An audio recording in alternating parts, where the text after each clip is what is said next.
Well, Mother Nature is throwing all sorts of conditions at us this week in the tri-state. Storm Team 44 meteorologist and a console is here tracking spring-like weather today, rain, and then the return of cold weather. Yeah, so it kind of feels like we're getting weather whiplash here in the tri-state. At least January was consistent in that it was consistently cold. Here, we're going to be seeing everything but the kitchen sink. We're going to be seeing warmth, cold, rain. At least we aren't going to be seeing any snow or ice chances, at least not yet. That'll happen next week. Right now, we're still relishing in those record warmth temperatures that we saw earlier today. High of 72 in Evansville. Now we're at 68, so we're still on the mellow side, still on the mild side, but we are going to be enjoying temperatures throughout the evening, continuing to be fairly comfortable. If there was any evening that felt like April, tonight is that evening. So go out to downtown, maybe go to Entwine, get yourself a little charcuterie board and enjoy these nice mild weather. Even eat dinner outside if you can at a restaurant, because it's going to be nice enough to be able to. It's not too often you can do that in February. But I do want to point out that as we head towards the early morning hours of tomorrow, our southerly wind is going to switch to out of the north, and that's going to basically rip the floor from under us, and temperatures will be in the low 40s and upper 30s. So it's going to be noticeably colder. You can imagine how much colder it's going to feel going from 70 today to the 40s tonight. So getting the kids out the door tomorrow, make sure they're bundled up. It'll be feeling a little bit more like October, November, with temperatures only warming into the 50s.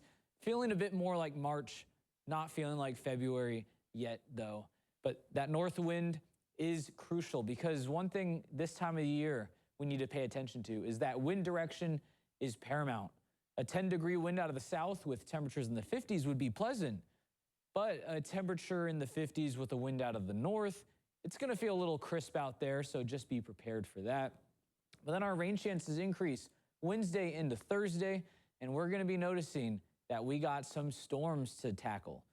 And there's another thing. There's a lot going on in this forecast, so if you seem confused, I don't blame you. We're dry up until Wednesday morning. We're going to start to see rain chances moving in for our Wednesday afternoon.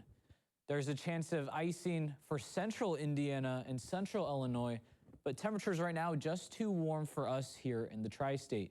So one thing to keep in mind, Wednesday's high on the 7-day is 60, but the afternoon, it's actually going to be in the 30s and the 40s. So dress for the 30s and 40s, do not dress for the 60s. The 60-degree temperature happens while we're asleep, and I'll show you that in just a second. But Wednesday afternoon into the evening, as we're going through that evening commute, we're going to see rain showers increasing, a chance of some scattered thunderstorms for our overnight. And this is what I was talking about. Our overnight temperature is going to be in the 60s. So midnight, Wednesday into Thursday, that's when both of our high temperatures occur. So Wednesday's high just before midnight, Thursday's high just after midnight. So Thursday, we're going to be seeing some downpours in the overnight. Fortunately, no threat for severe weather, but we are going to be noticing some showers lingering through the afternoon, but then finally clearing out as we head towards the evening. So, like I said, there's a lot going on.